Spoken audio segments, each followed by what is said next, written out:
Connaissons-nous nos bénédictions? Ces bénédictions de l'Esprit dont on a commencé à parler la dernière fois, les connaissons-nous avec précision? Dans cet épisode, je vous propose la seconde partie de notre étude d'Éphésiens 1, 3 à 14, qui s'intitule « Nos plus grandes bénédictions ». La dernière fois, on a vu que le verset 3 offrait un résumé de l'ensemble du texte, puis dans la suite, les versets 4 à 14, Paul énumère ces bénédictions de l'Esprit qui constituent notre salut. La dernière fois, j'ai employé l'image d'une maison. Notre salut, c'est comme une immense maison, et les pièces de la maison, ce sont nos diverses bénédictions qu'on va maintenant parcourir. Dans les versets 4 à 14, il y a 5 bénédictions, donc 5 pièces. Première bénédiction, nous sommes choisis. Et je lis le verset 4. En lui, bien avant de poser les fondations du monde, il nous avait choisis pour que nous soyons saints et sans reproche devant lui. Cette notion du choix de Dieu ou de l'élection de Dieu nous provient de l'Ancien Testament. Dans l'Ancien Testament, Dieu a choisi le peuple d'Israël, par exemple en Deutéronome 7, les versets 6 à 8. Et si Paul nous dit que Dieu nous a choisis bien avant de poser les fondations du monde, donc bien avant la création de l'univers, c'est pour souligner que nous n'y sommes pour rien.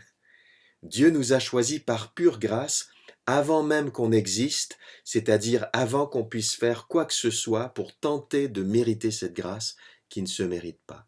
Dieu nous a choisis pour que nous soyons saints et sans reproche devant lui. Il a voulu nous transformer nos pensées et notre comportement, et un jour, on sera parfaitement saint et sans reproche, puisqu'il achèvera notre transformation. Cette première bénédiction, elle est absolument révolutionnaire. Pourquoi? Parce que toutes les relations dans notre société sont fondées sur le mérite. Presque toute relation humaine, qu'elle soit professionnelle, amoureuse, amicale ou autre, dépend de ce qu'on a à offrir à l'autre, de notre apparence physique, de notre intelligence, de nos qualités, de notre caractère, de nos compétences, de nos performances. Les gens nous choisissent uniquement s'ils considèrent qu'on en vaut la peine. S'ils ont un doute sérieux sur nous, ils nous évitent. Et dans certains cas, si je déçois l'autre, il met fin à la relation avec moi. Heureusement, et c'est ce que révèle le verset 4, il y a une exception à la règle. Dieu est la seule personne qui nous libère complètement de la pression de mériter d'être choisi. Dieu ne nous a pas choisis parce qu'on était saints et sans reproche, mais il nous a choisis pour qu'on devienne saints et sans reproche. C'est très différent. Autrement dit, son choix est inconditionnel.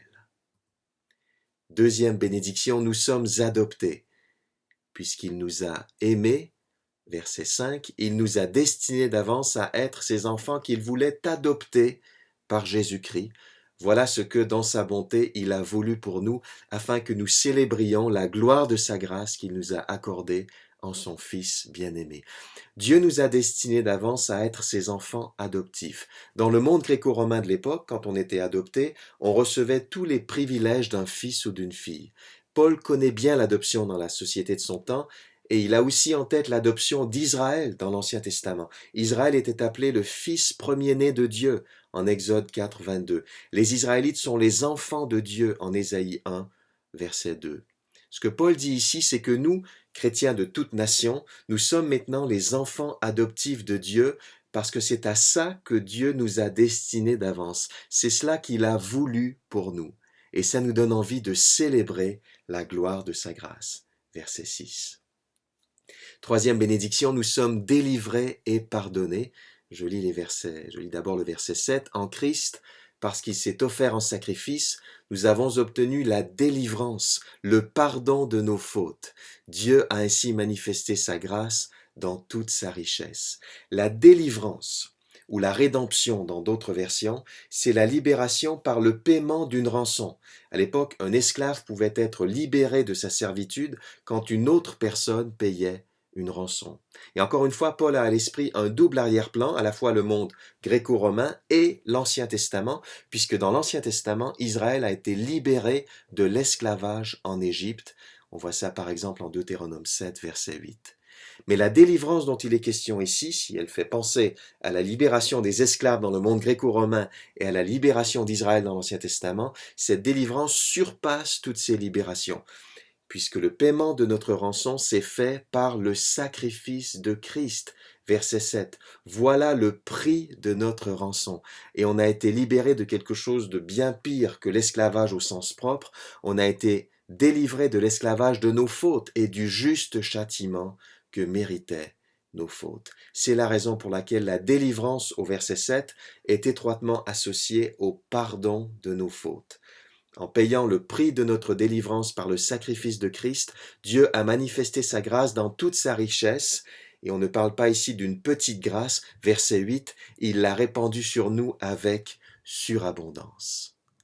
Quatrième bénédiction, nous connaissons le plan de Dieu. Dieu a répandu sa grâce sur nous en nous donnant pleine sagesse et pleine intelligence. Verset 9, nous ayant fait connaître le secret de son plan.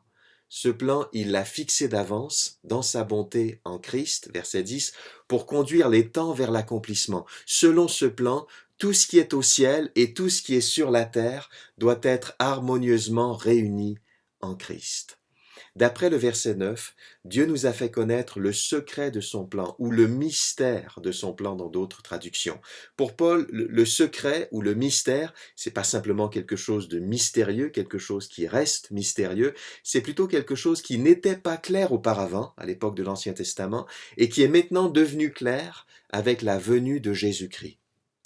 Et ce qui est maintenant devenu clair aux yeux de Paul, c'est que le plan de salut de Dieu a comme but final la réunion harmonieuse de toutes choses en Christ. Verset 10, tout ce qui est au ciel et tout ce qui est sur la terre doit être harmonieusement réuni en Christ. Voilà ce qui n'était pas clair et qui l'est maintenant devenu.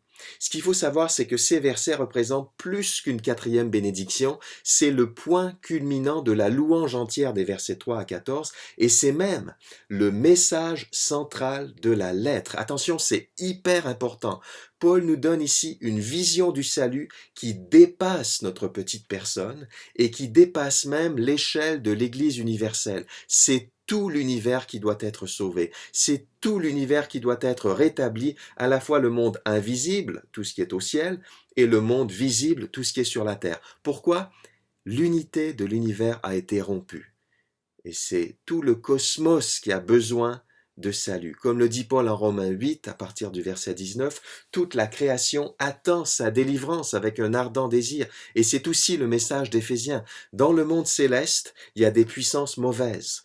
Les puissances du mal, Paul va en parler dans la suite de la lettre. Et sur terre, il y a des conflits et des murs entre communautés qui doivent être abolis.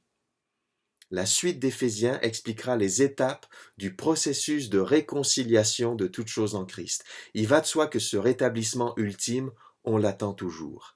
Christ a déjà fait le nécessaire pour le rendre possible, mais c'est lors de son retour qu'on verra la pleine manifestation de cette harmonie. Comme l'indique un commentateur, dans ces versets, c'est comme si le grand architecte nous révélait son plan, qui jusqu'à maintenant était tenu secret. Le chantier est déjà ouvert, il est même bien avancé, les ressources sont là, mais le résultat final, on l'attend toujours. On le voit sur le plan et dans les travaux qui ont commencé, mais on attend sa pleine réalisation le jour où Dieu aura conduit les temps vers l'accomplissement, pour reprendre l'expression du verset 10.